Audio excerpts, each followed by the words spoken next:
Hello, back in the saddle again. It's uh it's been a little bit since my last stream. We're talking like a few hours, a couple hours maybe. I don't know. Something like that. Either way, the Spectrum, the internet that we use, is having some issues, I suppose, with the weather, but the weather outside's fine. But we're gonna work our way through it. Anywho, so we started a whole bunch of pins. We got them chopped up and ready to go. And we're working on the barrels of these pins, which is going to be fun. Fun, fun. And hopefully we'll make it all the way through the, uh, the barrels before getting too tired. And I did make another profile for the video viewing. You have to let me know what you think. It's going to be of the camera as well as the what's looking at the metal lathe. That way I can peer over, take a look. So I don't know how well it's going to go, but it's going to be a good time regardless. Okay, so we made it this far. We got some of these bad boys cut out. We got some of them set up for what we need. We're just going to continue on down the line. So let's take a look at this one. There we go. All right. Rest assured, I'll pivot the camera. No problem here. Boom. All right. Back it up just a little bit. Hey, what do you think of that? Yeah? Trying to level up my turning game here. Well, my filmography game, I suppose. Well, I could very well just be talking to myself. At least for now, till the replay, I suppose. I'm gonna bring it back just a bit more. I don't know. We'll see. Anyway, so one of the things that I was talking about before, I don't remember if I had mentioned it before, but this is kind of a cheat code, I suppose, of using a Forstner bit. Cheat code, a little ingenuity. I don't know what you want to call it, but what this does is it makes the surface flat, and it also gives me a pilot hole. So I figured I'd apply it here and try it out and see how it goes. What I was doing is I was taking a center start bit, which works. There's nothing wrong with them, and I was using a carriage with a tool, and all I did was slide the slide forward and backwards just to face and keep it nice and clean. However, I think this is going to be much more easier. So that's going to be cool. Boom. And done. Now, how can I make this even better? I've got ideas, but I'm going to reserve those for now until I get to a point where I'm doing it and I like it. But anyway, these are flush, and now this is the body, the body drill bit here, and away we go. So I just got back from the DC Pin Show, as I talked a little bit before, but kind of recap some things right quick, because as time goes on, you think about more and more things, and sometimes you miss some stuff that you had previously talked about or thought about but didn't talk about, rather. But yeah, it was a great time. Met a lot of people. I found it really cool because there were people that traveled from all over. We had some people, some vendors around us that were from Turkey. Was one of the popular was one of the few countries that were there, and there were quite a few people in the room that I was in with my wife, um, and the whole function was sponsored by Galen Leather. So shout out to Galen. I'll probably never see it, but it's really cool that they put that on, and I'm pretty sure that that is a uh, Turkish company. Um, I'll have to look back at that, but there were some other people from Turkey, pen makers, as well as leather stationery, notebooks, stuff like that. And it was pretty cool. I had one person beside me that was um, from Turkey, and then one person behind me um, was from India. So I was pretty impressed with how well they were speaking English. I mean, it makes sense to send somebody that can speak English, but it sounded really good. So I literally had no expectation of that. Nor did I realize until later on that uh, that was going to be the case. Um, I guess I'm one of those people that when when I plan for something like that, I don't normally do a lot of research on it. Um, that was kind of my military career as well. I didn't I didn't really look into it all that much, and didn't know what to expect. Just heard some cool things and wanted to be a part of it, and then I was. So I guess that's about it. So uh, the first day or so, definitely walked around and some of the enjoyed speaking with some of the other vendors, some of the other pin makers as well. One of which, well, the pin makers that I got to meet was Jonathan Brooks from Carolina Pen Company. I met um, Rich from River City, met Brad from Mythic Pins, uh, Jason from Right Turns, I believe. Um, let's see, who else? Bart from Zodiac Pins. Um, was no John Tello from Hello Studio or Hello Tello Studio. And then who was the other person? Jim Hines from Hines Pens.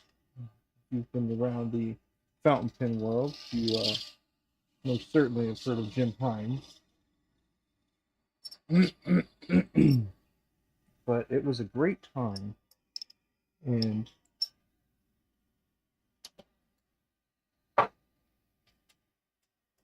so much so that we'll be going back again next year.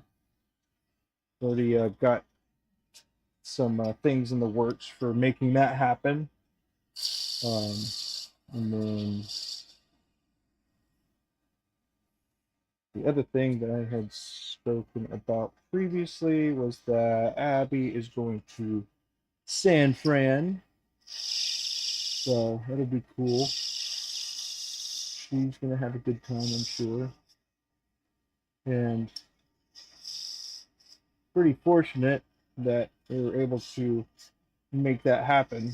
We kind of a last minute thing for doing that. uh, we were on the way home, so DC was about 6 hours from where we were, and we drove home, and um, decided that that was what we're gonna do. We're gonna send her to DC. So,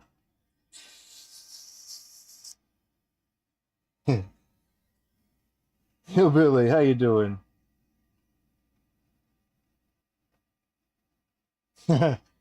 Shoot, it could be a streaming party, man. We can all get together one day and stream. What were you gonna stream?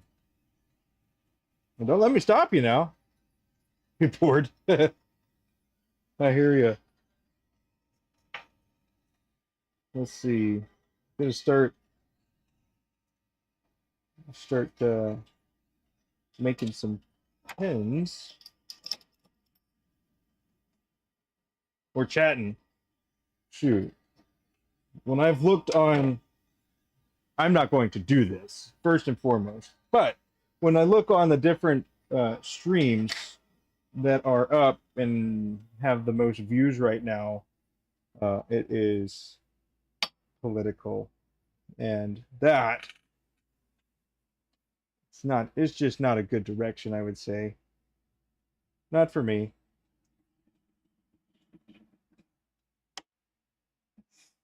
StreamYard. I do not have StreamYard. I use OBS right now.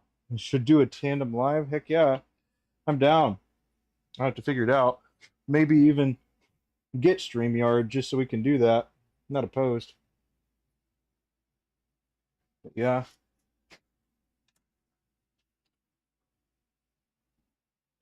But yeah, everybody's got opinions about whatever it is, and that's wonderful. So that's about the extent of where I'm gonna go with that.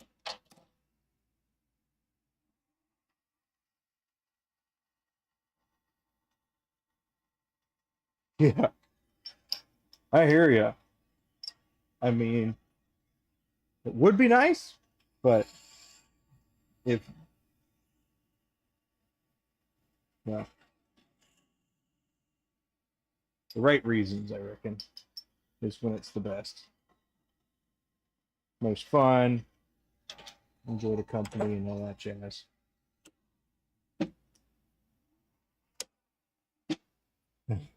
Heck yeah. Process and precious metals.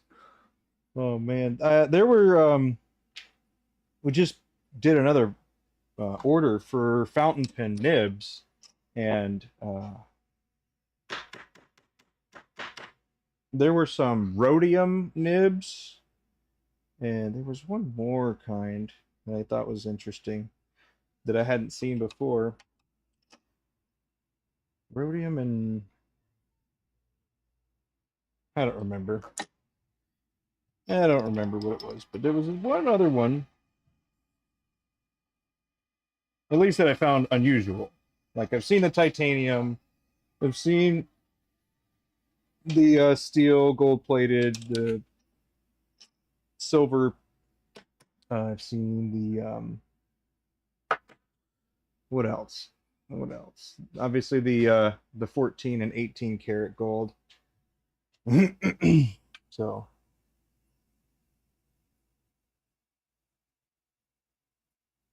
hmm. Let's see. The resin guru. Oh, I wouldn't say that. Abby's more the resin guru of the squad here. Uh, but through trial and error, we've both experienced those ups and downs. Let's see. This one is going to look pretty cool, I think. It doesn't look super spectacular right now, but it's clear in there quite a bit. But yeah, to resin guru.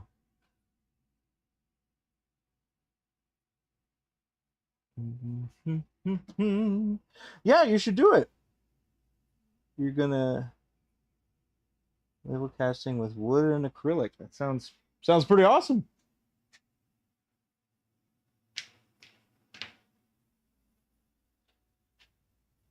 I didn't know if there was a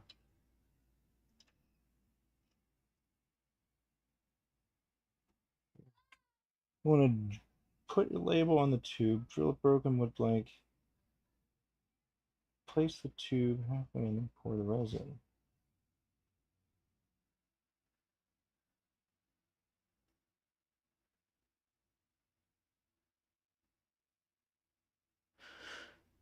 Hmm.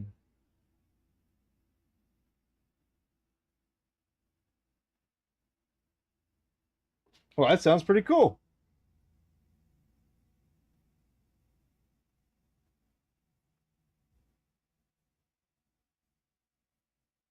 I think you could potentially take it a step further, or I don't know how you plan on actually executing like your process, but something that you could do is potentially like break the blank. That way it's got like the fibers that are still sticking out.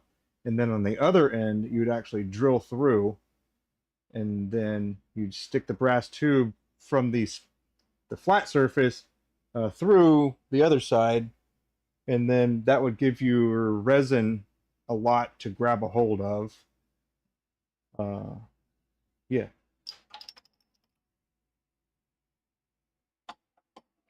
but it sounds pretty cool. Uh, like you know how you break a stick and then it kind of splinters? Yeah, that's a way to do it, I suppose. Never done it, but if I were to do it, it would probably be something like that. Uh,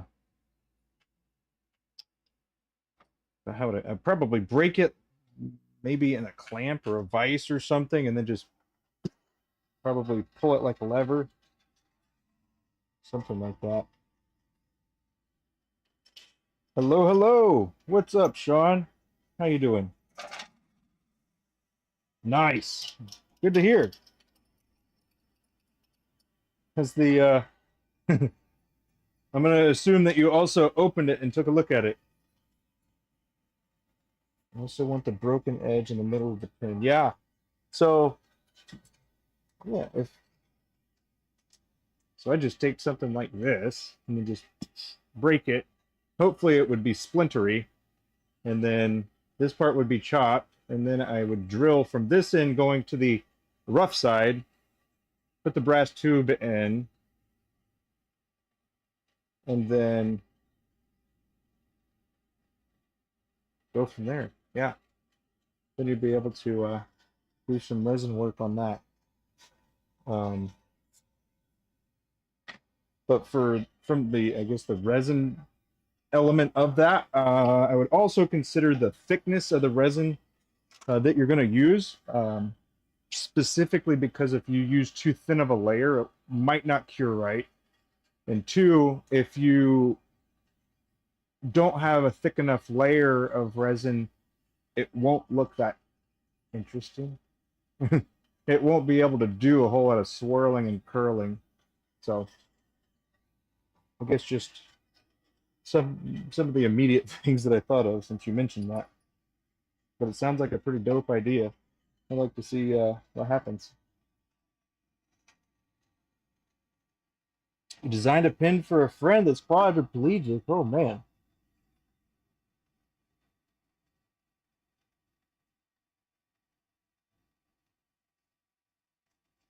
Huh.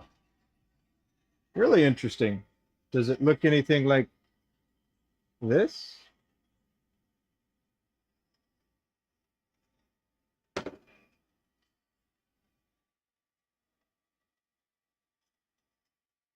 The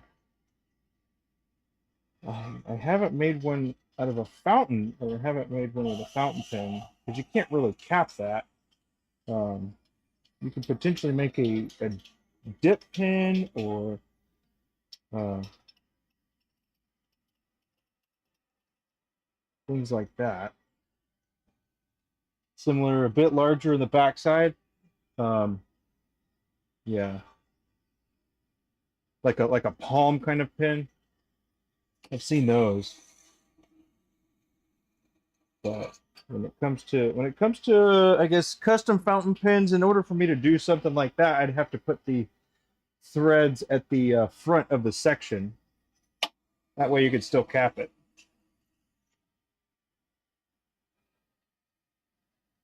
Sound on. Uh-oh. Is this sound has been on?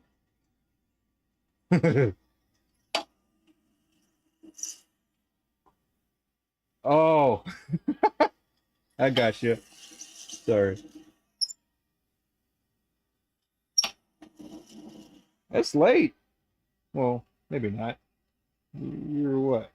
Six? What, six there?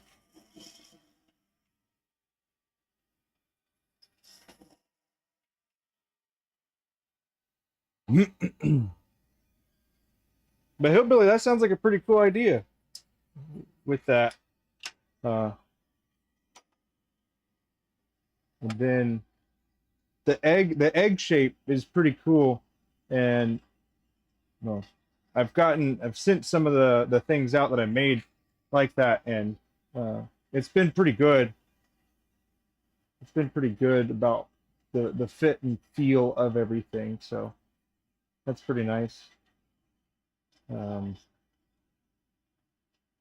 yeah, I could make a similar design as a fountain pen. Shoot, when I was thinking about that particular design, I was thinking about who writes for a long time or who grips something for a long time. And you start thinking about artists, and you're like, well, yeah, they kind of hold a paintbrush, they hold dip pens, they hold all kinds of pens. And then I'm like, who else holds things like that? And then I came across, or not, I didn't come across, I just started thinking um, of a tattoo artist. And then I've watched Ink Master before, and I kind of thought back to what I saw that they were using, and they use those big grips, and they use, I think it's like Coban on the outside, but ultimately they just provide a lot of girth to those things, and it's kind of crazy. Um, so maybe I'll try that in a fountain pen. It might be something that's pretty interesting.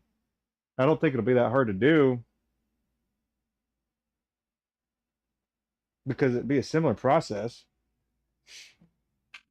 Yeah. Hmm. 6:37. Right on. Did I get the rain? We got a little bit of rain yesterday, um, and I had to go build a dam outside of the garage because it was trying to come in. It didn't even decide to knock, just tried to come right in, which is unacceptable. But I went out when I made the dam, we soaked up with some towels all over again. So I was like, I'm not doing this fiasco again. Uh, so I have like construction, some construction like bag kind of stuff. It's plastic. I don't know what it's called, but it's really thick plastic that that basically weatherproofs whatever you put it on. And so I laid that across the front of the garage, trying to redirect some of the water, and then I put some of the towels to like give it something because we looked around and the sandbags, there were no sandbags at like Lowe's or Home Depot. So that's what we ended up doing. And I gotta say, it worked out a lot better than I thought, but not better than I hoped. It worked out pretty much how I hoped. So that's pretty cool. Uh, Hillbilly, do I have access to a laser? Yeah, I do. 12 by 12 might be the limiting factor on that one. I have a X-Tool F1. The only thing that I really do with that is the lasering of the nibs. So I only laser my nibs with that. For now, at least.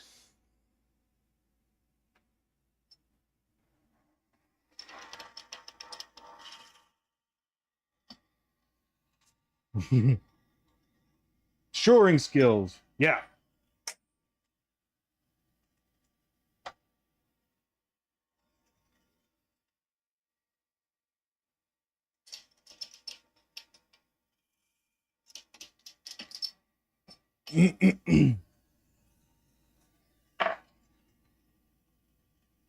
Gonna send me the designs.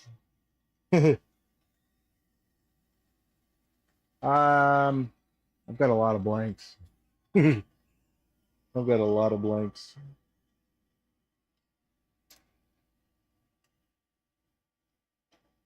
But yeah, I don't know if it would do the 12 by 12. I probably, if it was like a channel kind of thing, I'd have to probably, uh,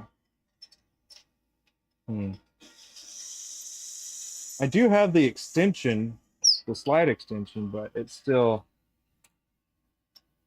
not fantastic. Will it hold 400? Good grief.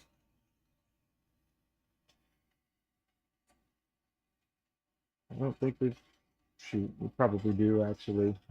We probably have about 1,000 blanks still, or more.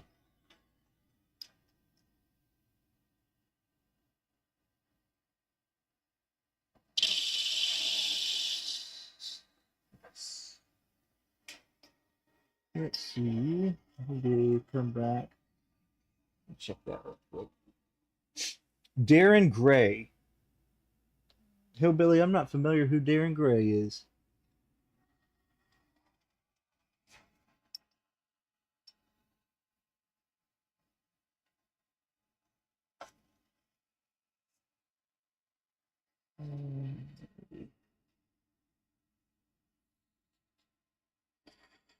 I think I might need to back her up just a bit and cut just a little more.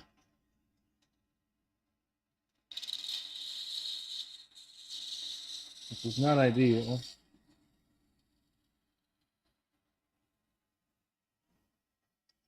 Let's see. Got tired of digging through boxes? I hear that. You should just start selling them. Just get rid of them. Start selling them. Somebody will buy them.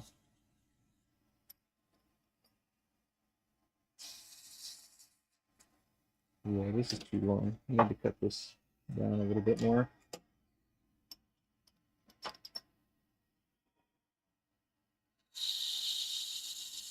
There we go. That's better. Ugh. Yuck. Now I gotta start over on that part. Let's see. Yeah. I'd get tired of digging through boxes as well, which is why I don't do it. I don't do it. Things that I want to work on, I just put them on the side and then I leave them there. But I do have a little bit of a mess, I guess. It mounts to the wall. I don't have a lot more wall space right now either. And what happens when you spread out and you try to consolidate, then you have to start building up. And then once you can't build up anymore, then you have to start mounting stuff on the wall. But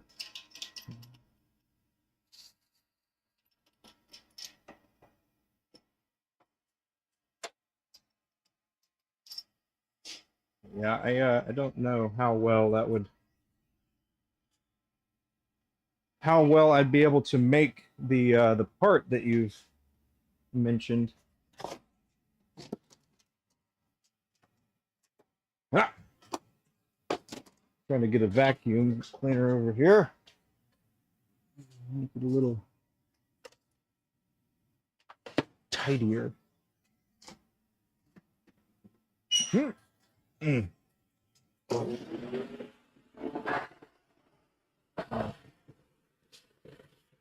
I just cleaned the waves, the lead slew, and all the gears in the back over there in that box. Cleaned all of that and put some motor oil on it. So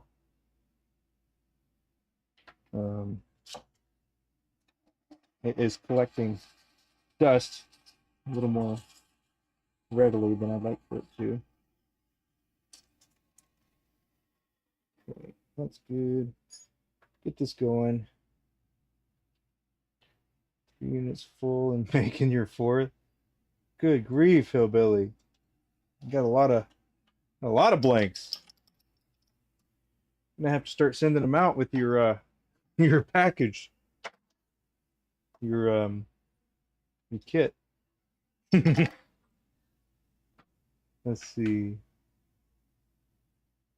All right, Sean, getting on the ferry. Well, safe travels.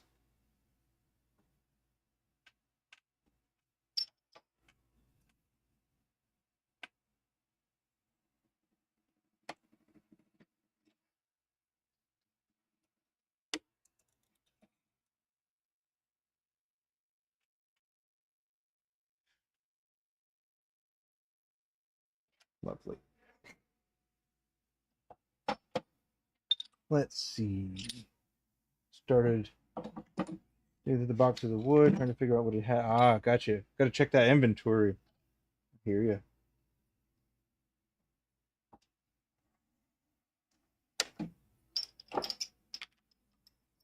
And then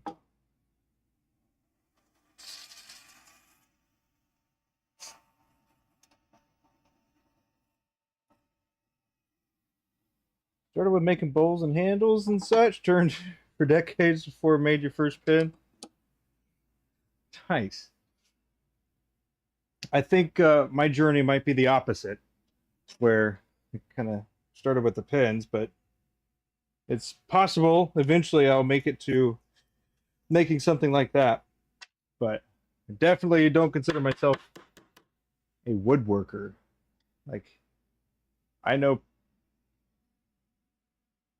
probably more than the average person, but less than the less than the average woodworker, I'd say. It's just not something I spend a whole lot of time on.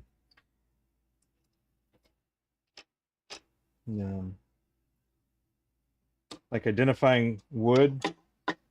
When I first thought about that particular task, I was like, I'm not going to do that right now. Like, there's some really cool species of wood in cocobolo, snakewood, African blackwood. There's all kinds of cool wood. It's just I don't really want to identify them all. And the completionist in me wants to know the different types of wood, its origin, and all that stuff. And so you can't fail whatever it is if you don't start. So, and you can't be overwhelmed with something that you don't try and take on. So I guess that's kind of the similarity there. But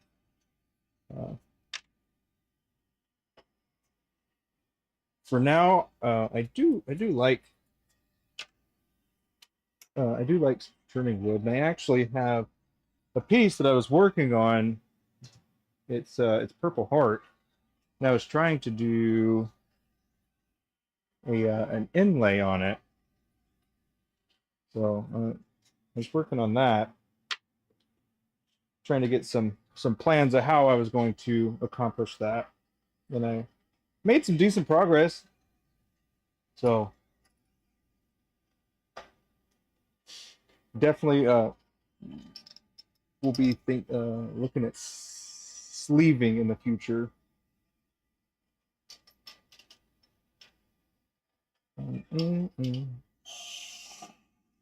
Let's see. That's crazy. You built a full entertainment center, cabinets, electric fireplace. That fireplace. Oh my goodness. That's crazy.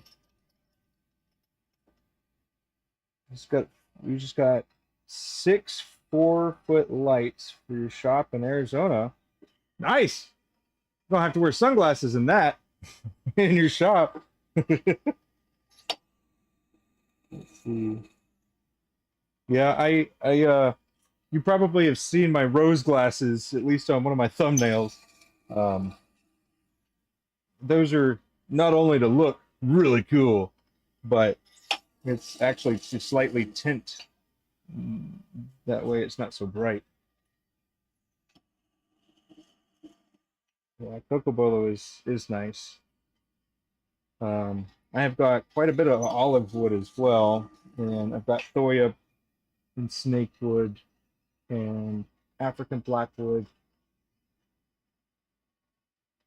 Those are what I have the most of right now, actually. And Purple Heart. I actually just bought like the 0.8 inch by, I don't know, 6 feet or whatever. I bought a board and then just started cutting it. And made blanks out of that.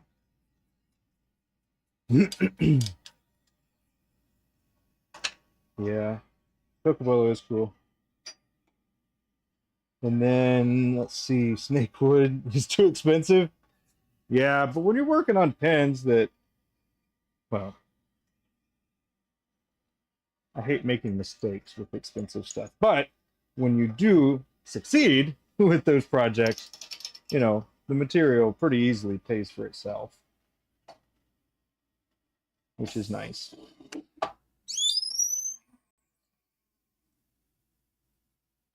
Nice. You did Purple Heart the other day with ebony scallops. Huh. Have you seen people that torched the Purple Heart? That was pretty cool when I saw that. It makes it much darker. Not like charring, not charring it, but just burning it. Or not burning it, but heating it. And then it's made it pretty cool before.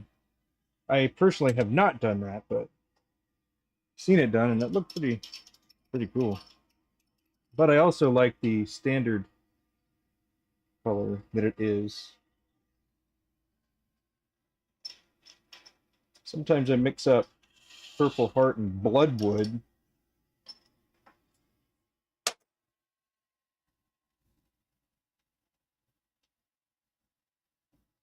Spalted tamarind. I do like spalted. Spalted's pretty cool. It's also interesting that it's like fungus. It's kind of weird.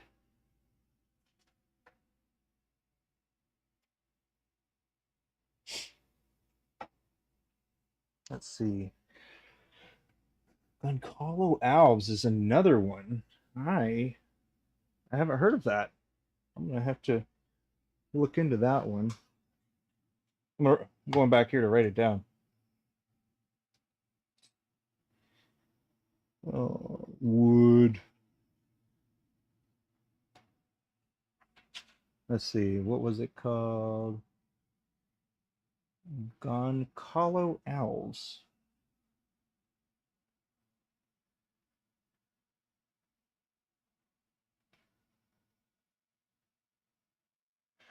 Interesting. Cedar. Cedar's pretty cool. I'd really like to find some red cedar burl and yellow cedar burl. Yeah. I'd like to find both of those.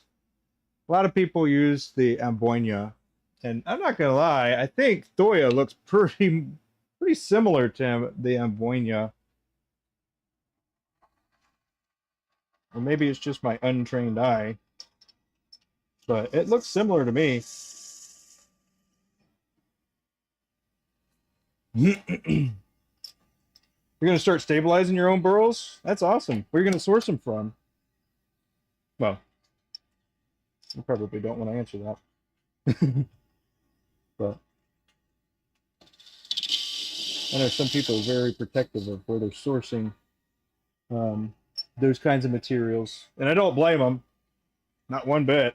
I know sometimes getting the agreements and whatnot to work with the sourcing of the materials is a pain. So, no problem. But if you do have some pretty cool wood, I'll try to get some for you. Or from you, not for you. You already have it. Let's see. You can get the red cedar burl. I've got red, or I've got isn't it is red cedar, isn't that just eastern cedar? I'm not sure. I think it is. But um it's it's very flaky seeming. I've turned a couple bowls out of it actually, but it was flaky. Uh, bring it.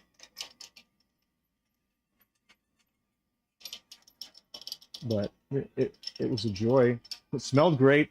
I got it from my grandparents' house, or not their house, but their yard where I grew up, and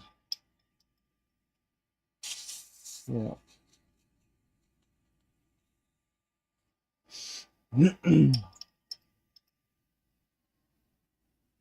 Let's see. Oh, you own about that's a lot. You like you own about 110 acres of woodlands. Wow. I grew up on 28 acres and I thought that was a lot.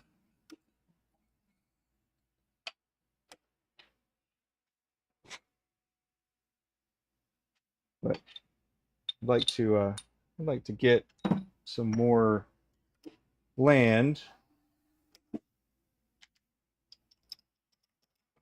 I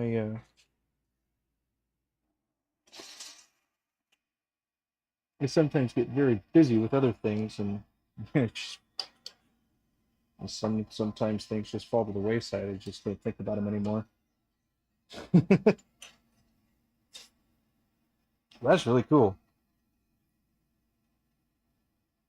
So some of the cedar that I had around my place growing up, some of the cedar trees were dying, and I'm pretty sure it's because the other trees were growing taller than the cedar trees around them, and they weren't able to keep up. And so it was for the dense areas where the cedar trees were, they were dying uh, because they weren't getting the sun that the other trees were, which is interesting. Interesting to think about.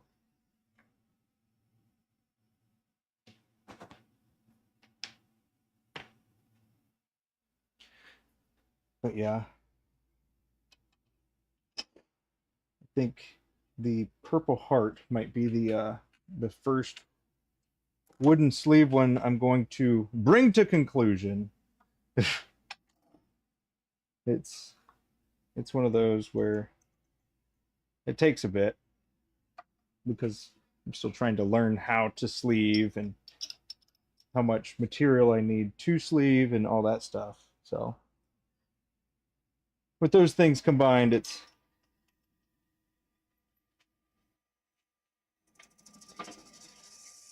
and then also the accents because I do like contrast uh, with stuff because it makes it look even more cool.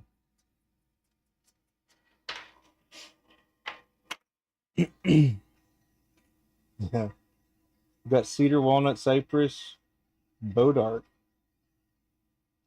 What the heck is bodart? Yeah. We see regular oak. You know what's cool is so for some of the well, you probably already know, but for some of the areas you know, the trees are really common, and so that particular species is really cheap in that area. But then you go somewhere else because of the shipping and everything. Um, uh, it just makes it so much pretty expensive to get exotic wood.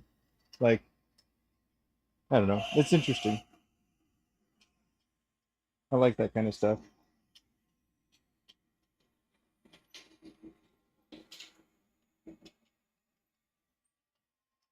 And Dijon mustard, weird.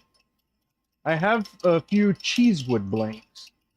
Those are kind of interesting.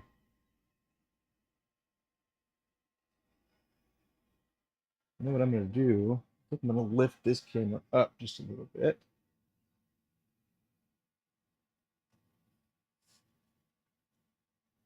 There we go. I'm gonna change the angle of it.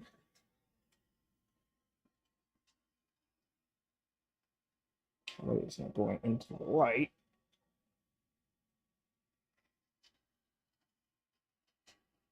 There, that's a little better.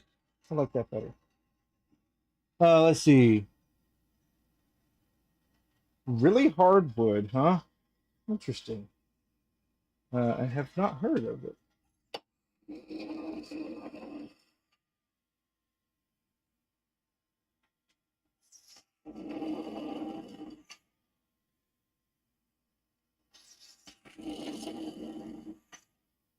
Boat art here from.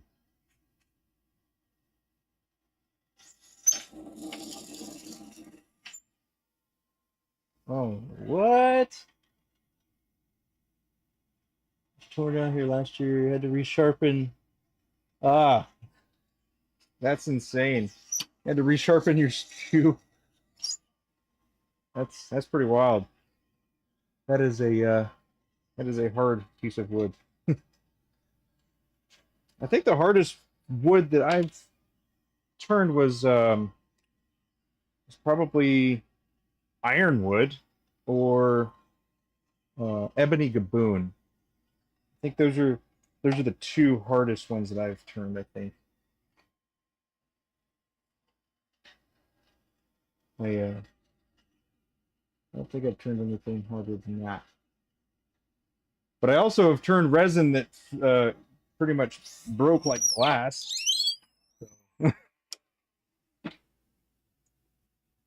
That was not fun. And I stopped actually because, well, it wasn't worth it. Just wasn't worth it.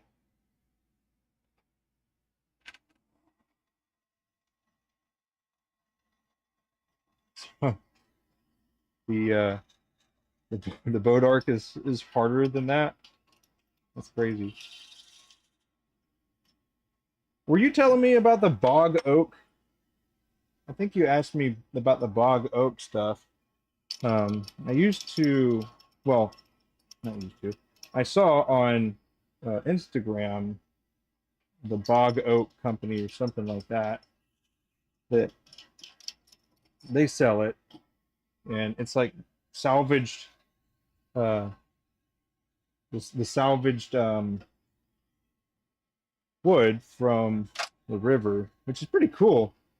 It's like a really cool story behind all of that stuff.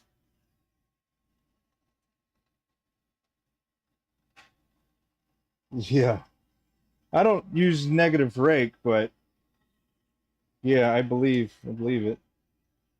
I I get my carbide inserts by the tens, like 10 pieces. So like, oh, there we go. So I get about 10 at a time, and one of those packs will last me probably, let's see, 3 months or so.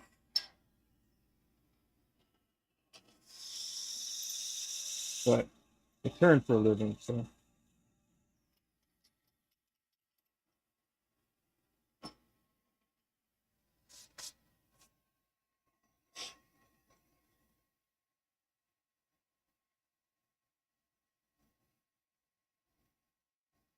No, it's worse than black palm if you don't get it stabilized. Oh Lord. Never mind. Not interested anymore. I'm not looking for reasons to get angry at, at that kind of stuff.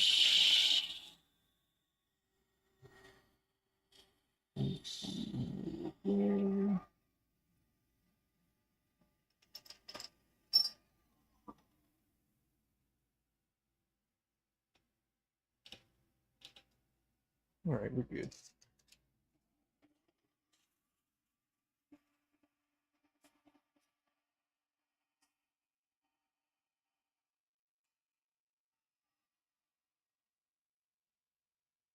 You love black palm, but you hate working with it. You know, I hear that.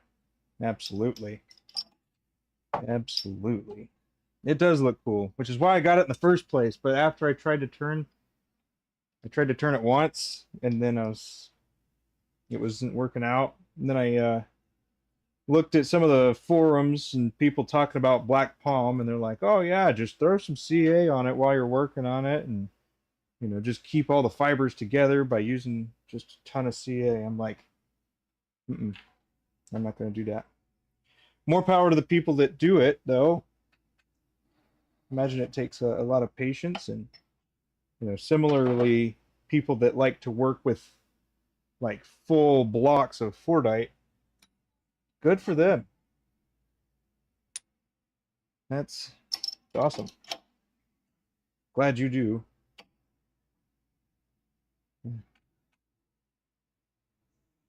And maybe eventually I'll circle back and figure out how I'm going to do it. But as of now, I like to enjoy the things that I'm doing.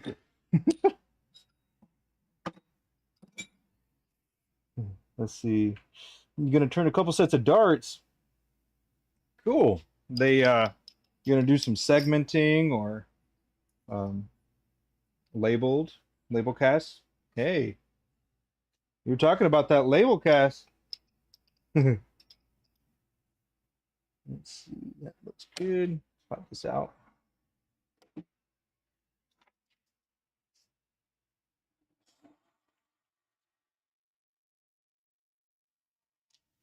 Let's see. I'm gonna turn. Yep. Weighted balance sets. 22 grams each. That's some precision right there. You gotta find the right stuff.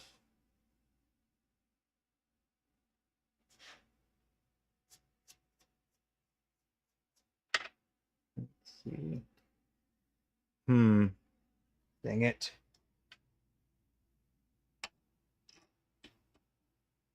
I don't like how long the tenon is. Well, not changing it now, I guess. That's one of the things. So when you set it, you can turn it, you face it, trim it, all that jazz. But if you move it from the chuck, that's kind of the end.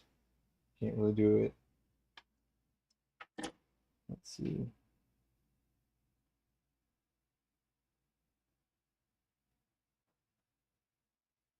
We'll do cool. Well, that sounds cool. And right on. Have a good one, Hillbilly. Thank you for hanging out, man. It's good seeing you again. You gonna get to streaming, or are you going to just uh stream later, or what's your plan? Streaming wise.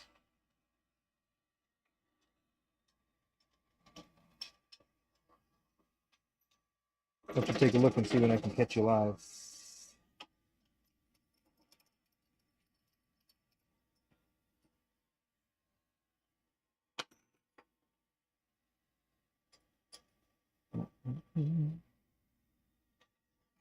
I gotta work on my scheduling too.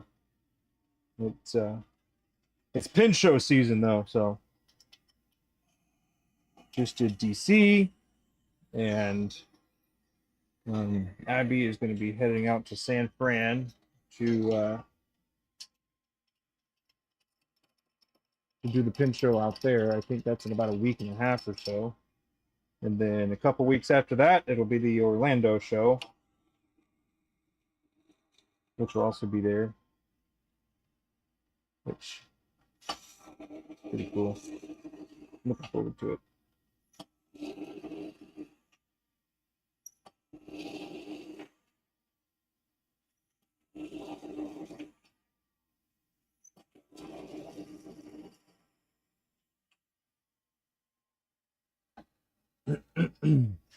Man, some people really know their species of wood.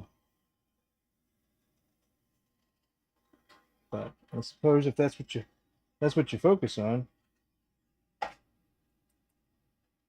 probably kind of comes with the territory, I suppose.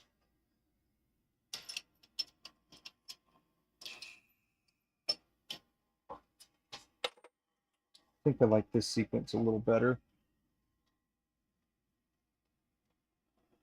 The sequence being drill, step it, bevel it, then tap it. Yeah. Let's see how this goes. That way you're not really messing with the threads, even though it creates like a gentle path. It's just a matter of the sequence of the path.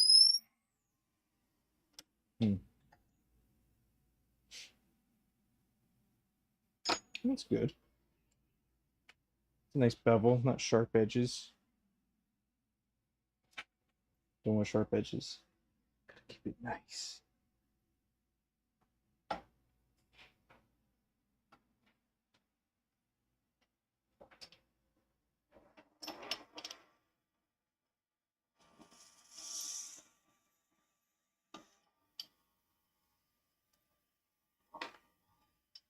I think I gotta recalibrate my brain or something because I keep making the tenons too long. And it's a little frustrating. This would be a good one there. As long as I don't cut it off. Good grief. All right, let's check the back here. Nice. Just a little touch right here with triangular.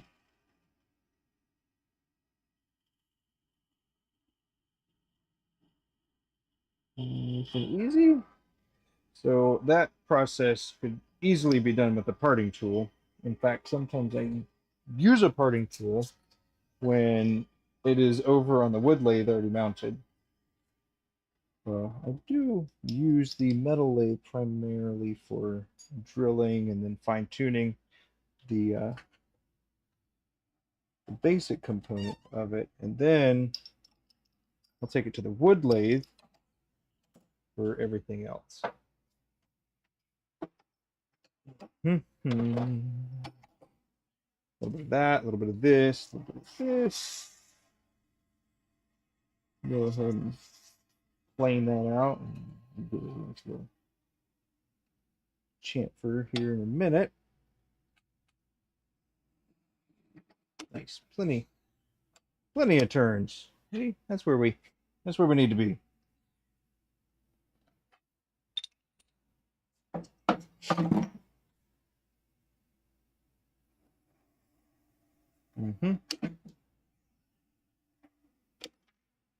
And then lastly, we're going to hit this. I'm getting some of my Purple Heart dust into the threads there. All right. Beveled, not sharp. Splendid.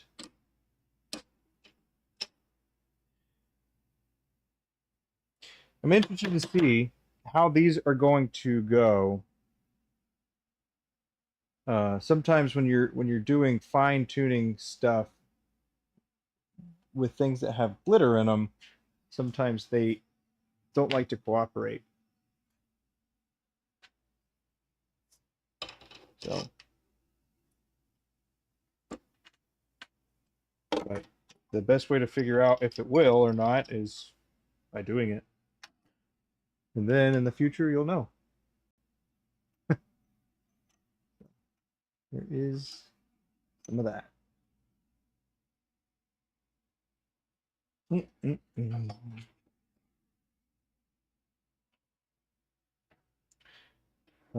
This is a Forstner bit. If you don't know, and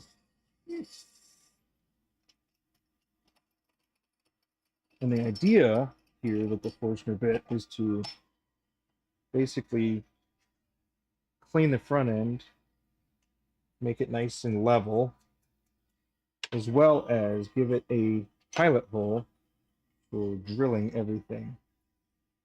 So, not something that I've seen other people take advantage of. However, it is something that you can now take advantage of.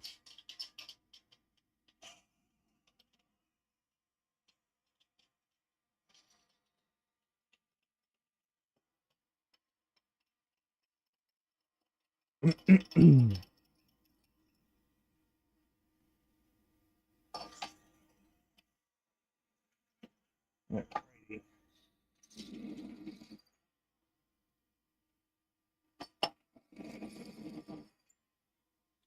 So, back to the show, the DC pin show.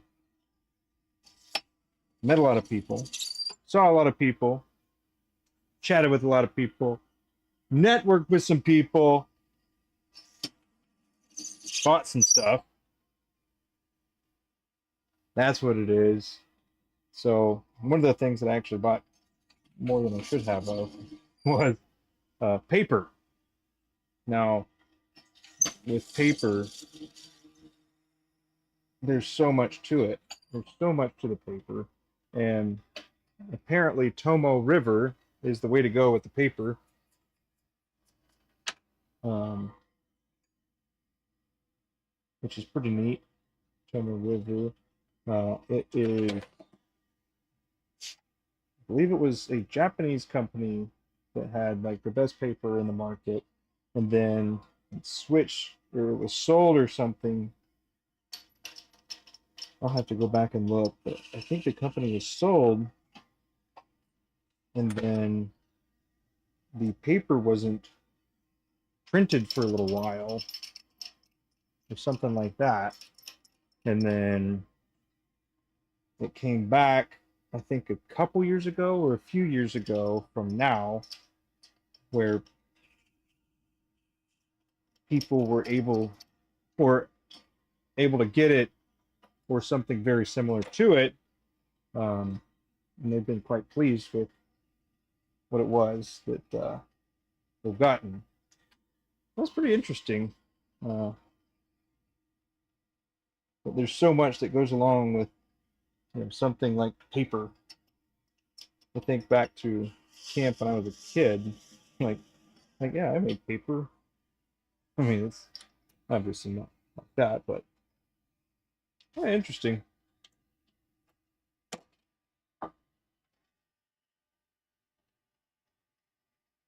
Let's see. But yeah, a notebook.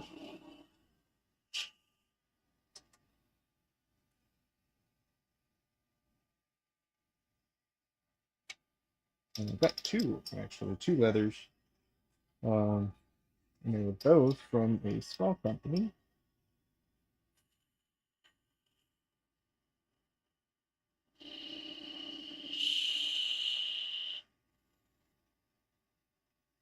So the reason right now I am using my hand on the parting tool here is so I can actually keep a little bit of pressure in the direction that I want it to be. A little unusual, but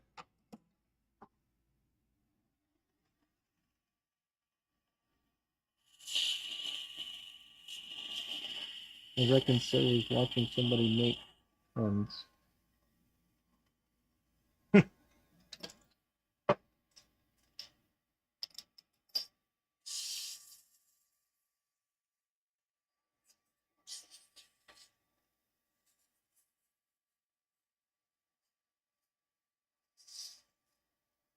Let's see, what do we know?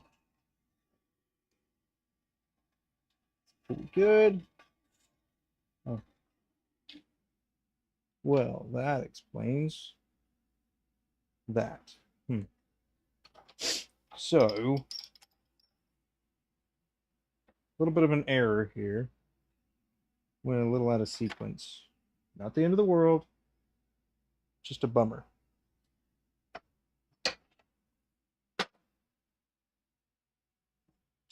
And this is actually why I have a different solution to a different problem that I solved before. And it was because this very reason kind of messed up.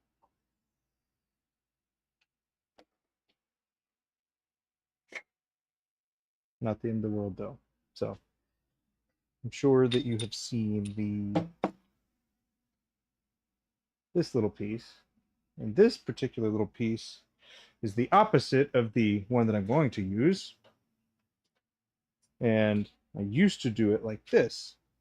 So this is basically the opposite. So it's just a collar, pretty much. So instead of reinforcing the inside, I'm going to use this collar and reinforce the outside when I'm tapping the inside. And when you reinforce it, it makes the plastic not move so much. And you don't want it to move.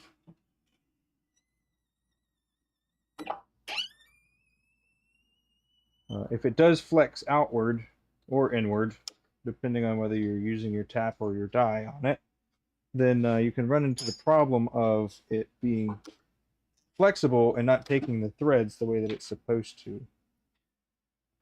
So checking the inside here, these are pretty good. No complaints. And then the other part of that is I'm going to do it with all of them, but having a extra die for the tenon here. So I've got this one that I used to get the initial threads. Then if I need to make any adjustments, there's quite a few different things that I can do, but one of which is that I'll use this die holder and I'll put this part in that reinforces it, and then I will find the starting point, and it's got 3 because it's a triple start. You're just going to be patient and delicate, otherwise you can just chew up your threads and cross thread. There we go. So we're started, then you just finish her up.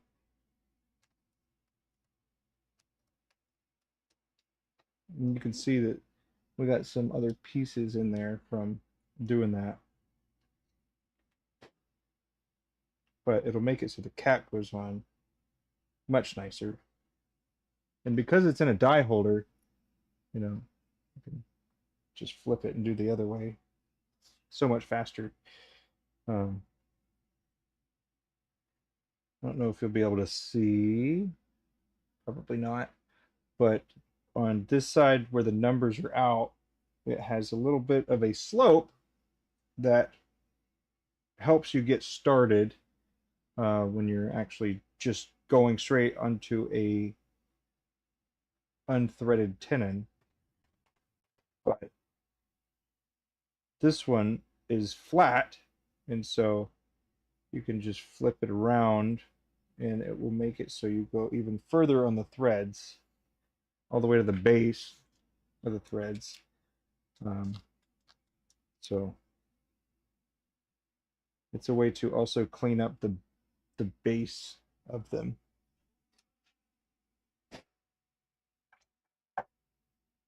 I say clean up as if it was dirty, but it's not. It's just to make them a little bit sharper, I guess is a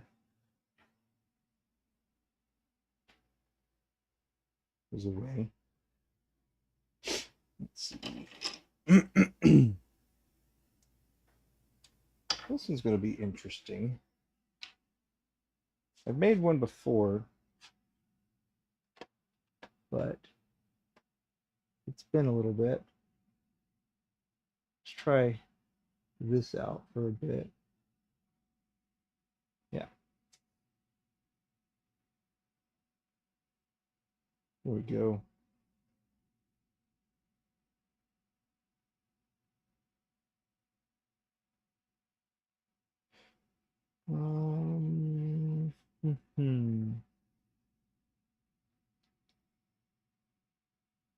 Alrighty. Boom. Let's see. I'm going to adjust that camera just a little bit. Zoom. And then come over here. Yeah. Maybe down. Just do a little bit more.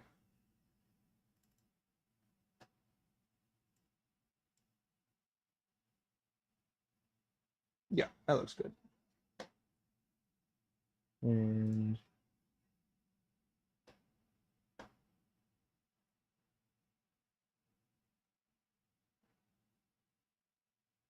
all right. And looks like we're getting good focus. At least decent focus, I'll say. Okay.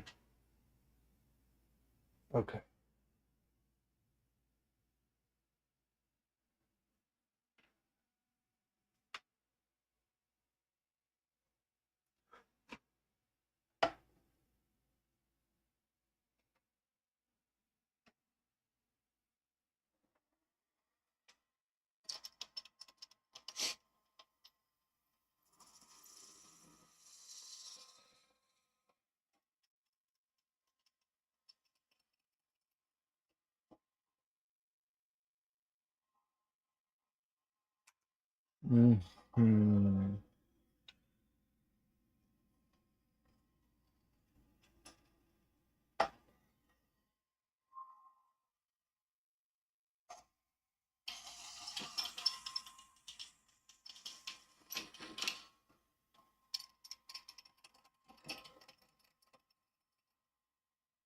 Maybe.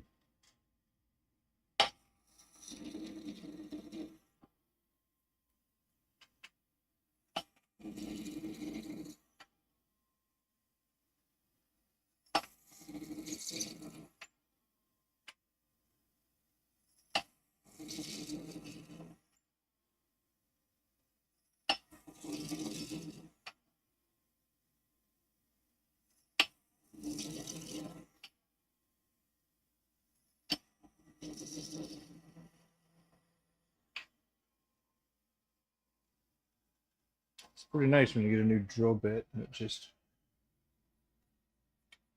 works. It just works its magic. I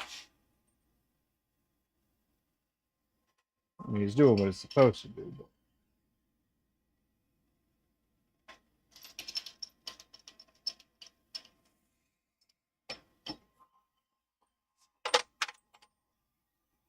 But this is interesting. Interesting stuff. I wonder what we're going to look like once it gets trimmed down.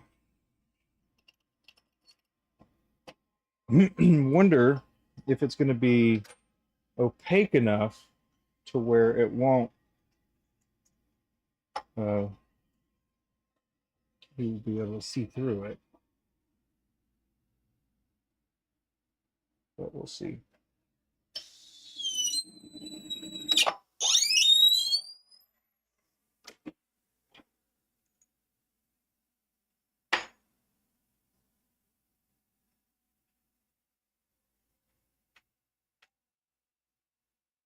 Mm-mm-mm.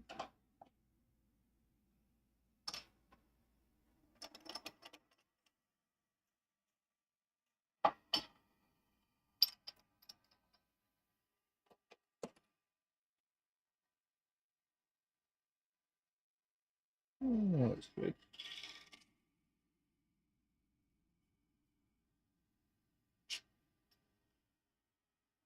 Close.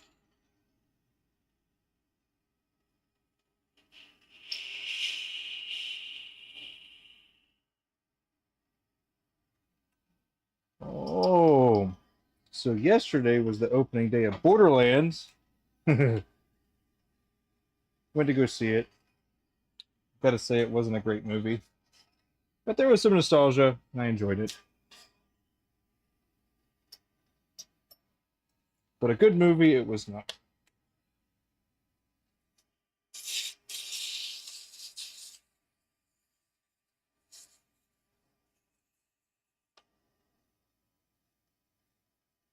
Mm-mm-mm.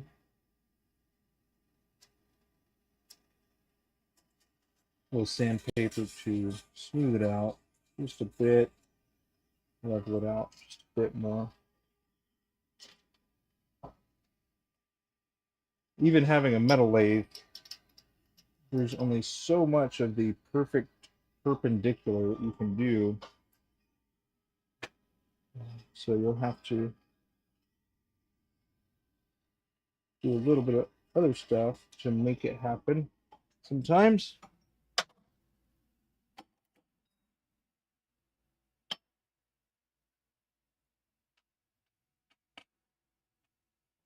get it started.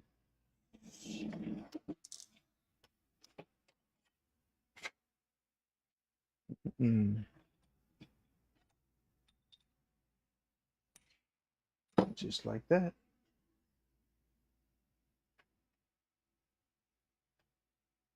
All right, for this one, looking pretty good. Take this off. Do a little bevel action right here. Way that the outside threads aren't too sharp. But when you do that, you also want to make sure that it's not so beveled that the section doesn't match up right.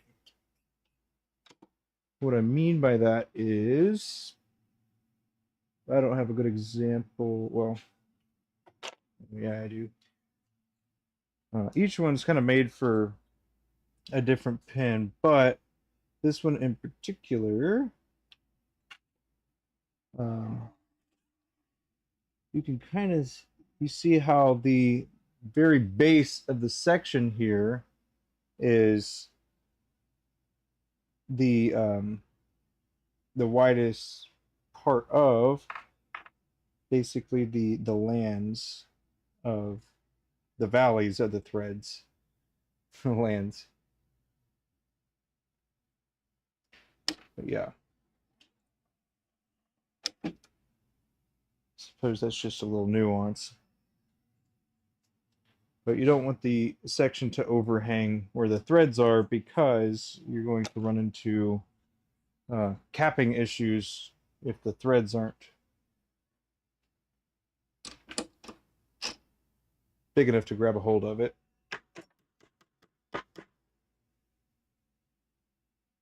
And it's important for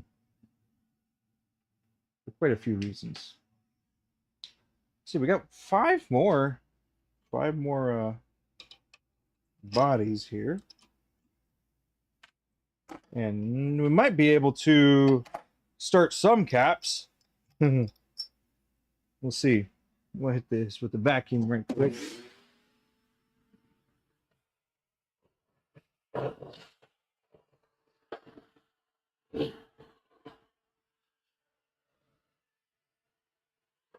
Not the keep it shaking, but I don't want needle to do anything getting under my carriage. This part here is the carriage. And if you get needles under it, good to keep and throw it off. Now, would it be significant? Probably not, but I still don't want to find out how significant it would be. And it makes the work area look nicer.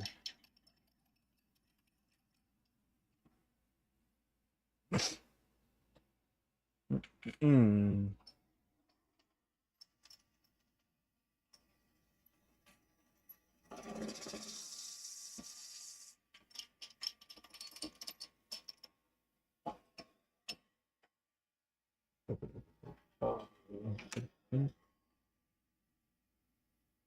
Sweet.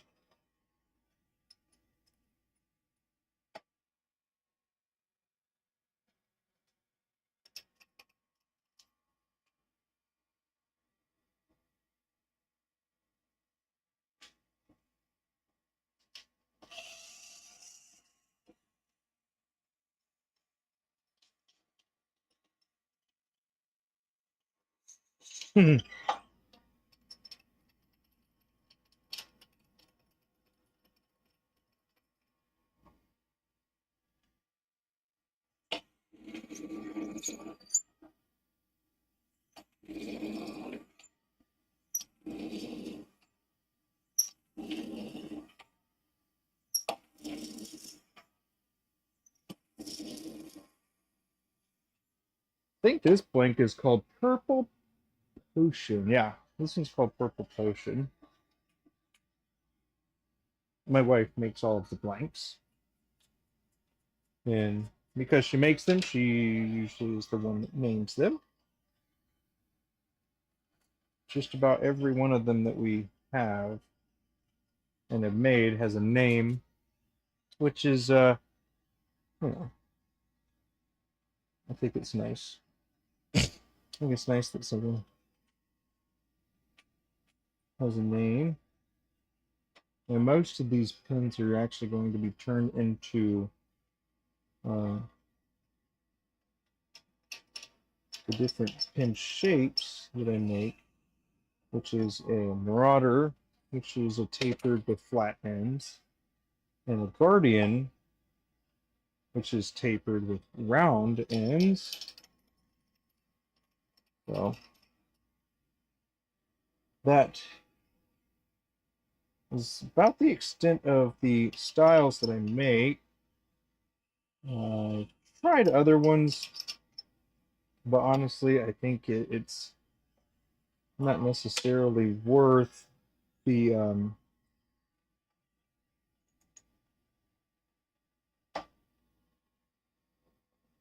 I think time is just better spent somewhere else. Uh, yeah, I definitely do know that people like the end sometimes, and some people like them to appear like a cigar, but the bespoke people also like flat ends because with the different curls and swirls that you can do from resin, being able to see it on the end actually gives it a really interesting look. So it's one of those things where doing the flat ends gives you the opportunity to see close up of different swirls and curls that are there, which is pretty interesting.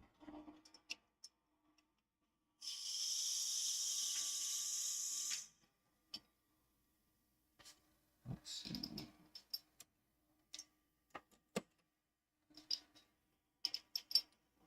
I think I have sure.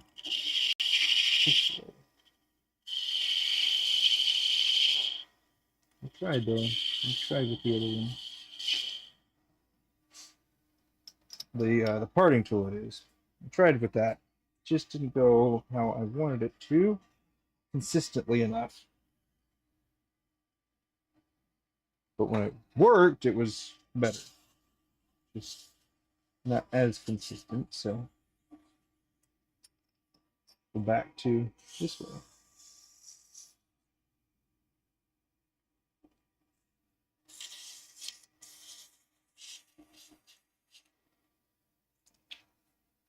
Looking good, looking good. All right.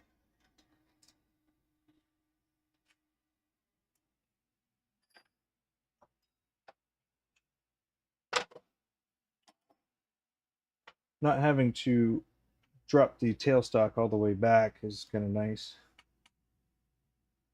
Having to hit the ejection.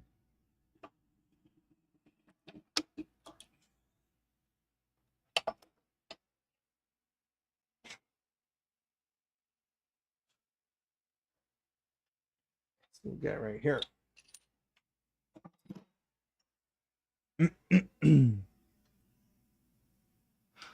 Let's see. What do we want to do here? How about we're going to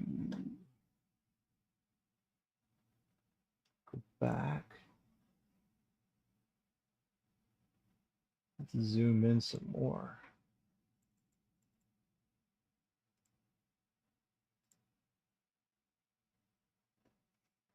Okay, image adjustment. What's the focus looking?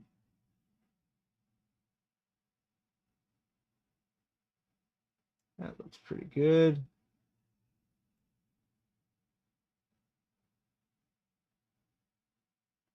All right, let's see how that goes.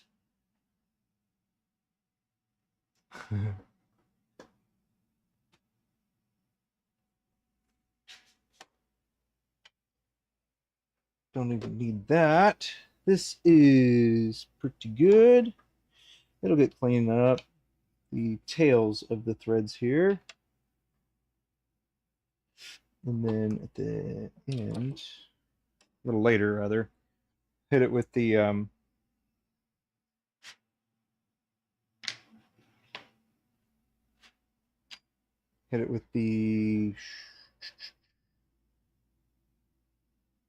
that's what I'm talking about with kind of the curls and swirls. If you're able to keep that at the end of the pen, it makes the pen, it gives the pen a different look overall. Sometimes the finial or the end of the pen gets covered up by a finial of some sort, but kind of takes away from one of the cooler elements of using custom resin blanks.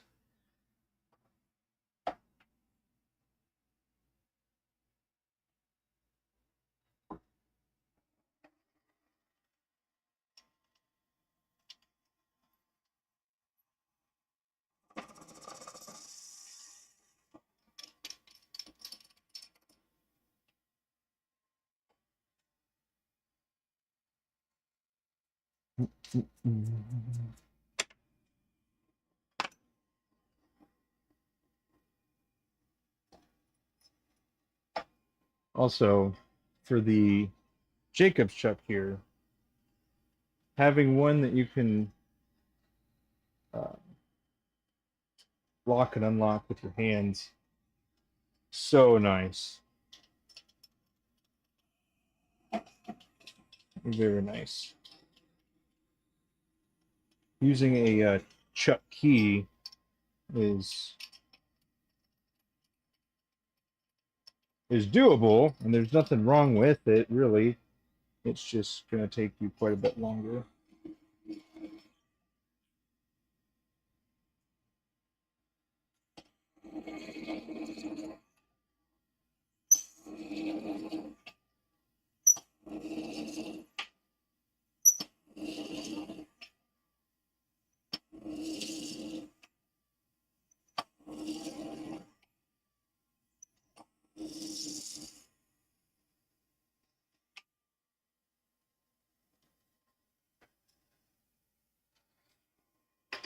Awesome.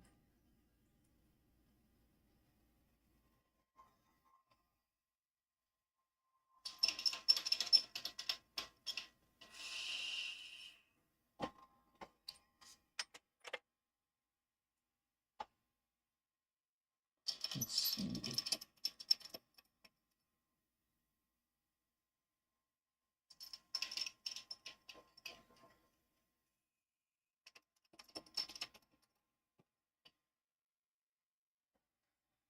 That's lovely.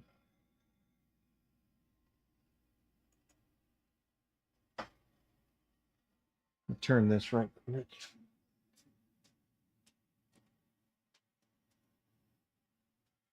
Oh yeah. Make that speed up. Come on now. Yeah.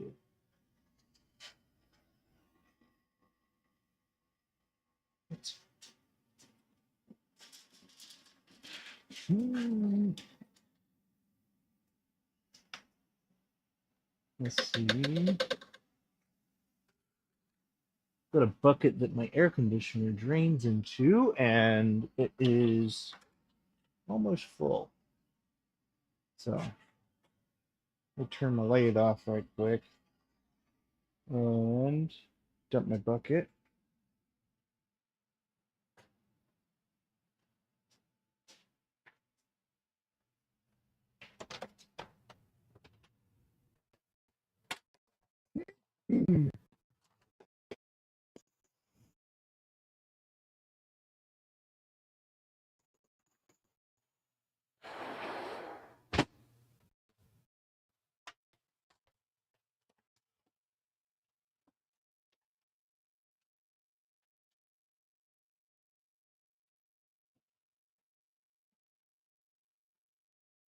Alrighty, there we go.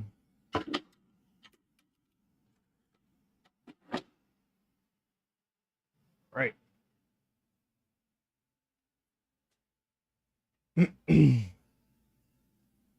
Let's see. Did I already thread this? No. Not yet. Here we go. Incoming. And back out. Boom.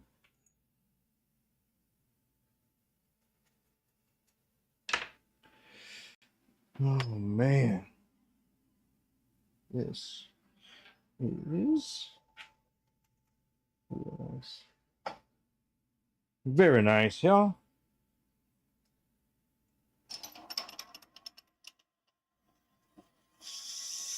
Whoop. That.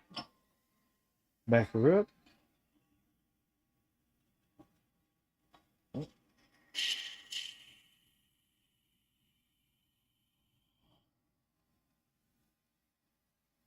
Go. A little bit more. Level it out. And then this last little bit, I'll take your time. Whoa. Don't take too big of a bite. You can't put it back on. You have to trim it a little further back if that happens. Let's see. A new spot for our sandpaper here.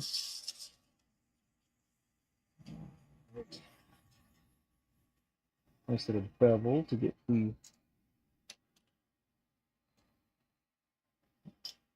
die going. And then a little rigidity for our die here. This to not collapse the tenon. Alrighty. This here is a die.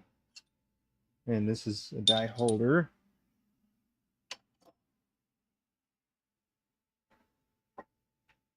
And this is how the thread, this the tenon here.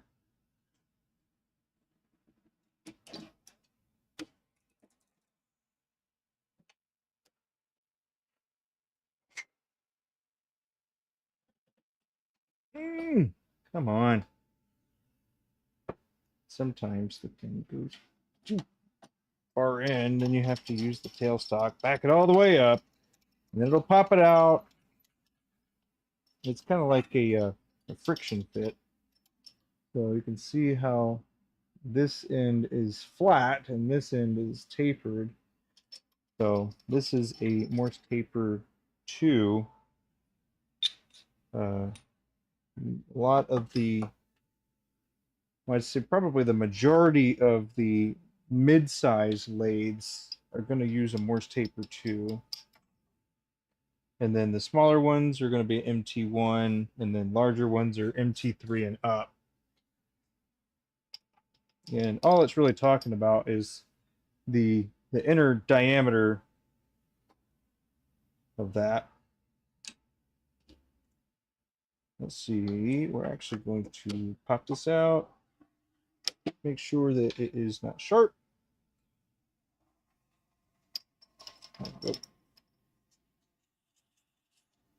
Round that off just a little bit. I don't want to go too much to where it's a nice big old bevel. We're just trying to knock the sharp part off. If you go too far, you'll end up with a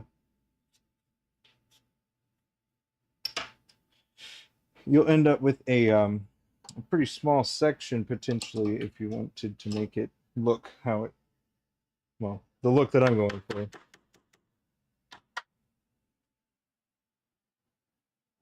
Yeah, that's what I'll say about that.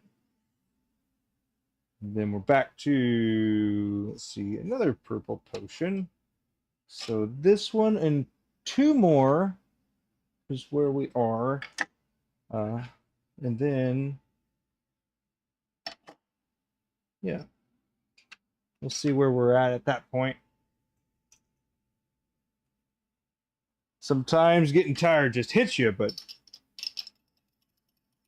I'd say I'm like in a cruise control.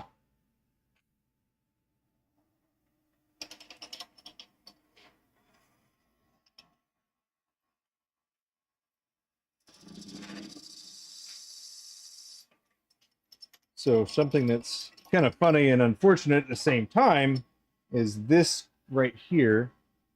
You can kind of see that it's a little rusted, and that's partially because I put my arm right there, and my arm's a little sweaty, so after doing that over and over again for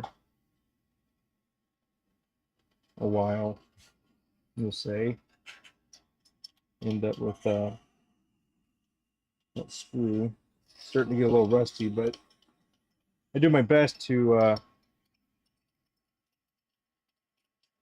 keep the rust at bay, and I use, let's see, I use some Strike Hold Clean Lube and Protect. So when I'm cleaning the ways of my lathe or cleaning some of the metal components, I use that. For the gears and for the lead screw on the metal lathe here, I use some motor oil. Let's see, I use, or the little machine shop says to use oil with SAE 30. So I use oil on that stuff. I wouldn't say I use it daily. So that'd be pretty extreme.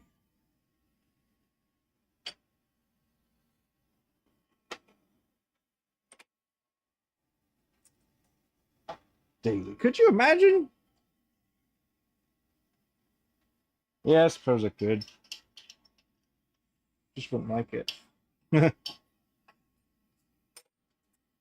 Hit that. Boom. Do a little bevel here. Yes, indeed.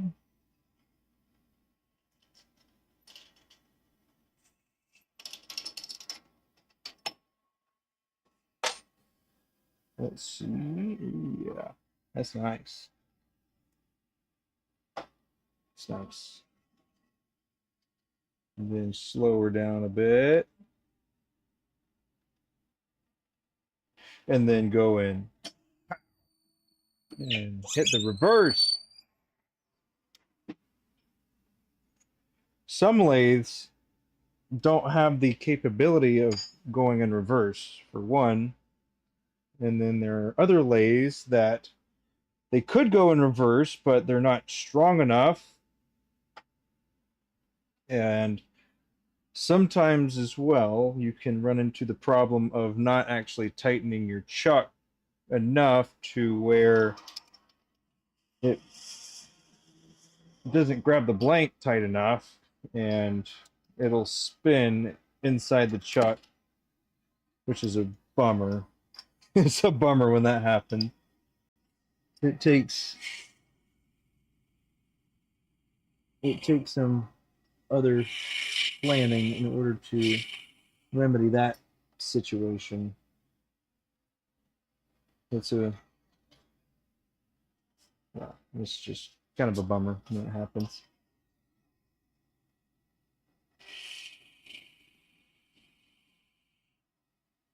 So because I know that the cross slide here, when I have the triangular tool here, I know when I go into the shoulder right here, I know it's going to kind of push in just a little bit more. And so I use that as a way to get a slight relief point on the back end of that. So it can be potentially a way to avoid having to hit the back with a parting tool. And so it's just, I guess, one of those things that you realize after doing it many times.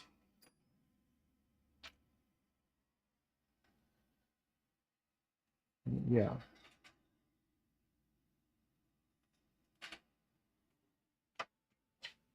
It's nice when you're able to take that out with your hand.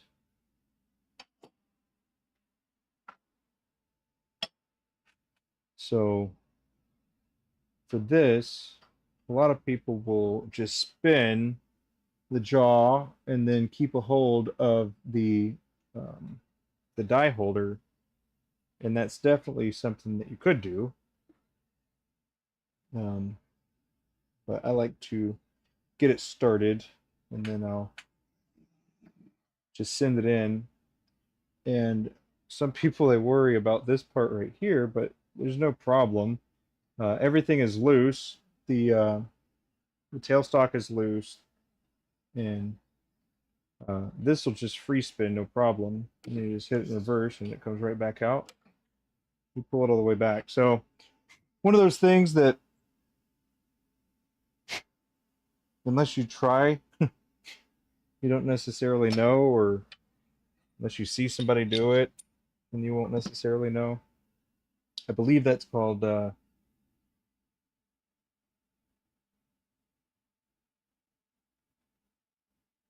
don't know, power threading, I guess.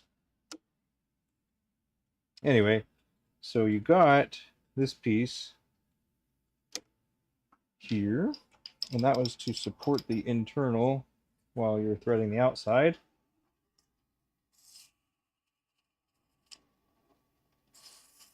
Put that a little bit. Nice. Okay.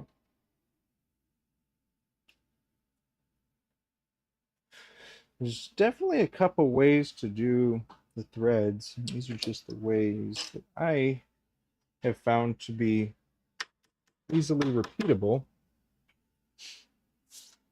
So that's why I do it that way. I'm going to hit it with the vacuum real quick.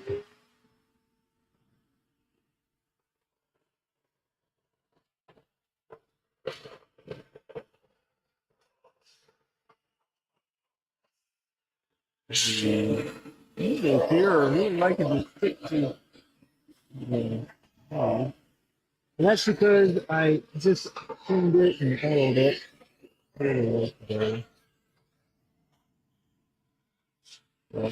Lots of things for the noodle to grab a hold of.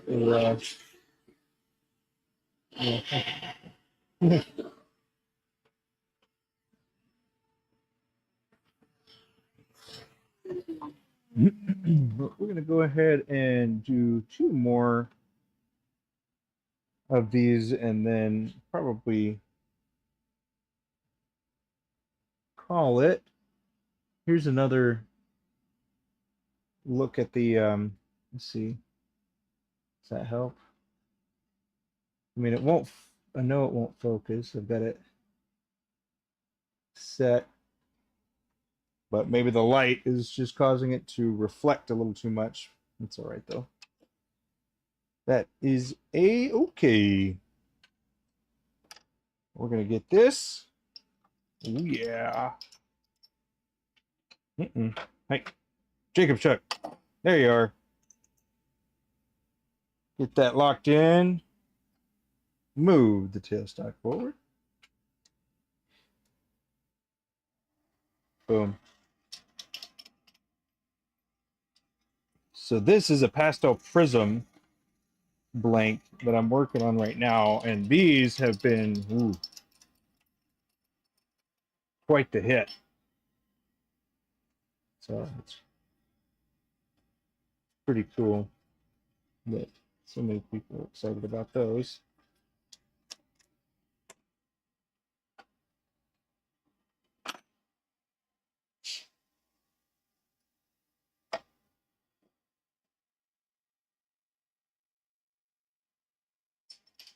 For some of these, I'm actually going to sand them and leave them in a more of a matte finish. That way they're not reflective or glossy in appearance. Some people call that, I should look into, that's the words of choice here. I should look into what it is to be a satin finish versus a matte finish. From what I have seen, it appears to be like the same looking thing, but I haven't felt one. So it'll be interesting to find out what that's like.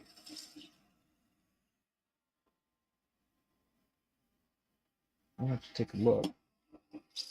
A little investigation and find out. Which, gives me an idea here.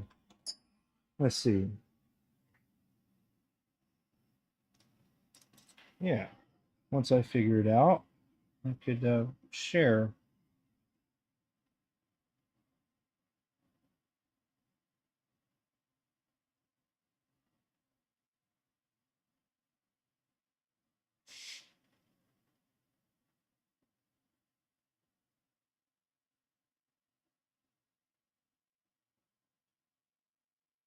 Yeah, that's a pretty good idea. Because as I learn, it'd be nice to share. And that's what we're doing.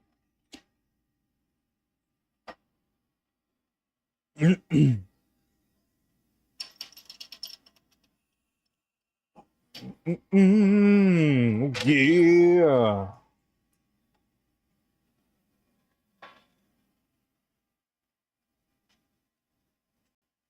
Well, I gotta say, I'm happy how the internet's has been. It hasn't had any issues that I've noticed, at least. Uh, so it's definitely a win. There was a bit of a there was an alert or something because of the weather. It caused a little bit of an outage, but the weather here is fine, which is kind of makes me wonder where the the particular internet server is that had the problems is located.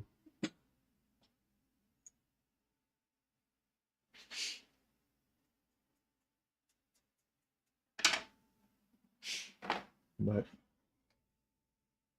the end of the day, I suppose it doesn't really make a difference. It's just gee whiz kind of stuff. It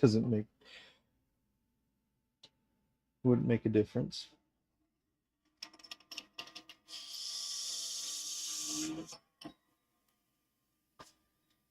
Right. That is okay.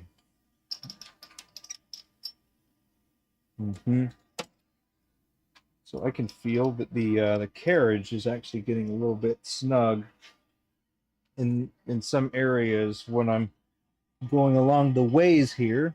The ways are the track basically, and I can feel that it's getting tighter, or I guess resistant to moving in some areas. So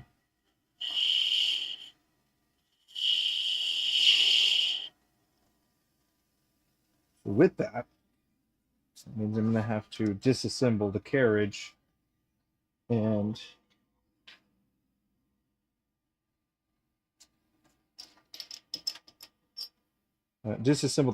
and clean out from under it. And that's just a part of the maintenance of the machines. Ooh, nice.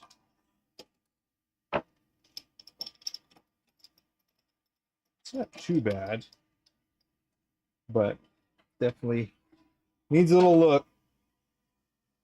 So when I hit it with the lube before, it was good.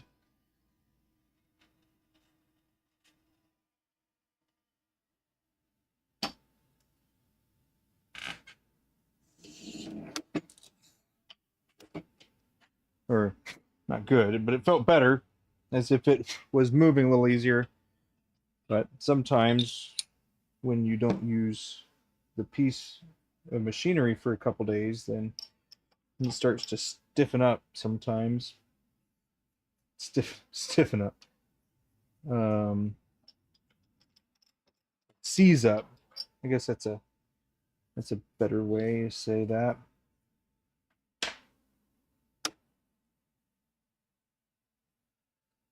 Come on now. There we go. Hit that again.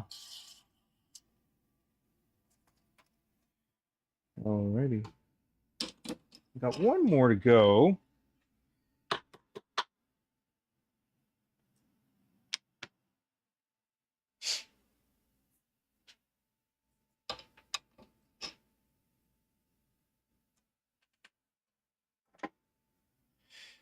So I'm gonna make as much progress as I can on these, and then maybe this weekend I have just like a specific like blank or two that I'm gonna work on and just make a pin from start to finish, uh,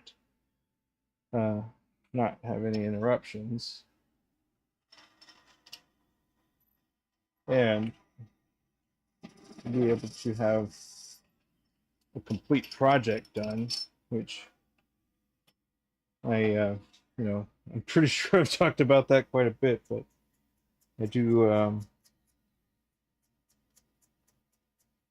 out of necessity, it seems like I have not delivered on that one yet, but well.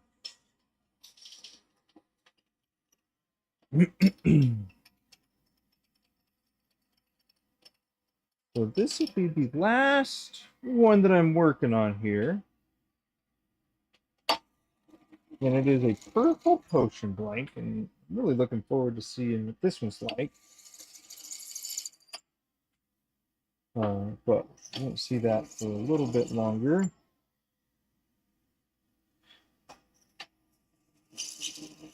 Maybe the next day or two. But I do have some Operex that I'm going to be working on. And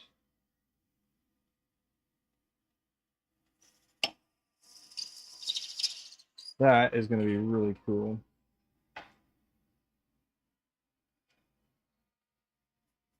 That material is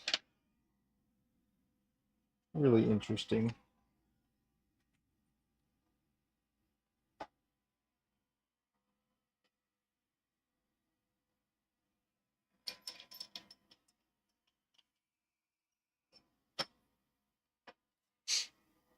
The blanks are feeling nice. These are pretty, they've been around for a while, and I have not made a pin out of them, which is kind of crazy. When I was at the show, sitting at the table, and people were coming by checking out what I what I had available, and a lot of people went for the purples, the ones that have a different colors of purple. And I had a few options, but this is going to be yet another one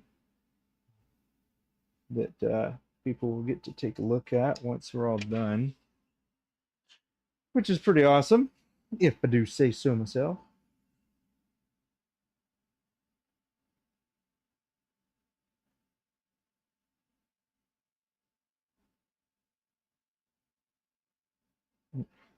Hmm. Let's see.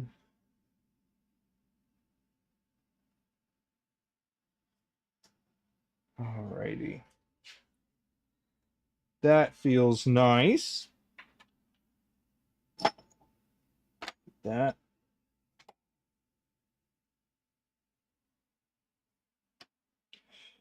And time to cut the tenon here.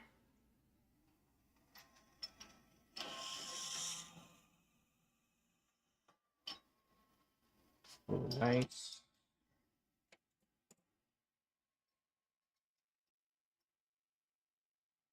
Alrighty. Let's clean this outer part off here. Expose the rest of the tenon that you're going to be threading. Boom. Alright, I'm going to go ahead and plane this out.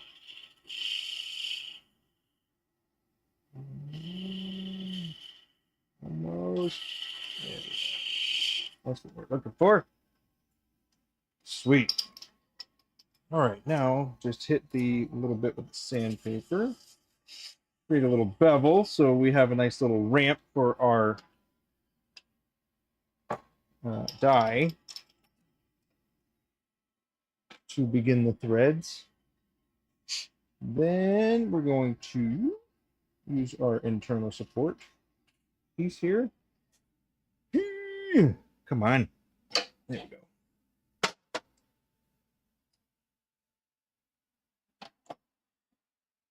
Then, there we go.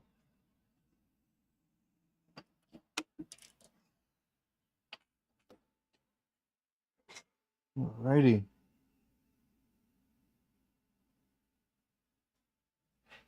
And that is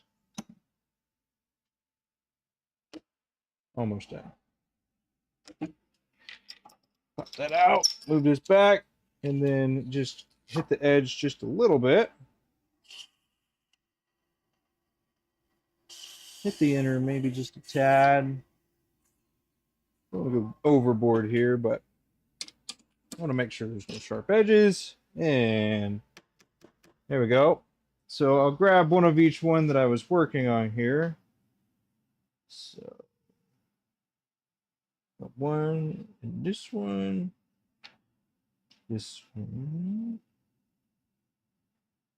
and these two. Alrighty. So we have quite the variety here that we're working on.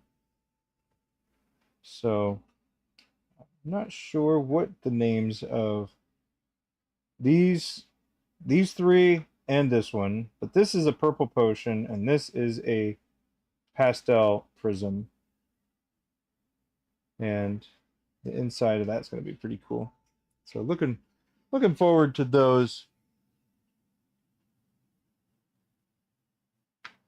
So tomorrow we'll be working on the caps and the sections will be last. So I'll go ahead and get those marked beforehand, and then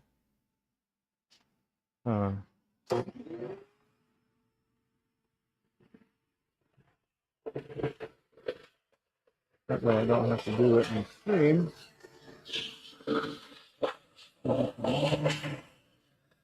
Process to do all the marking. You know, there's some people that don't mind it, but it is kind of a boring thing to watch if you're already familiar with what you're looking for and what you're looking at. But it is one of those things that is just a part of it. And so when you're making pins, it just is what it is. So that's good here, and that's good there. Okay. Back to my position here. Get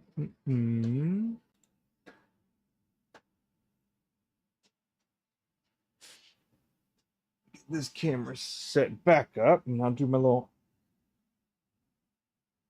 outro here. Whoop. There we go. And here we are. Sweet. Oh, let's go the other way. There, you can see all of them that we're working on.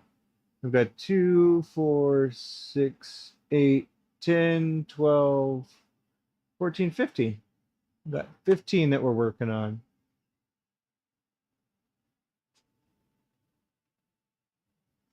Move this out of frame. Prototypes.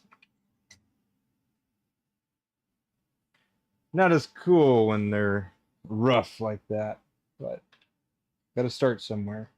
Anyway, I hope you enjoyed hanging out with me. I am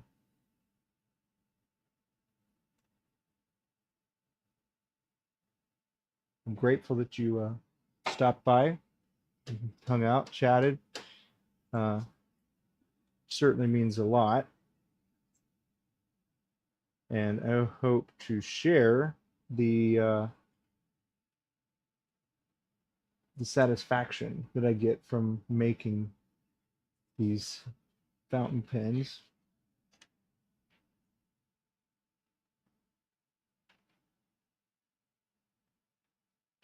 Yeah.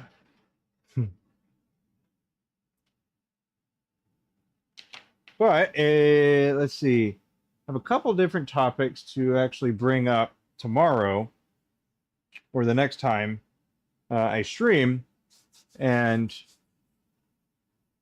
I think they'll be pretty interesting, at least to unpack.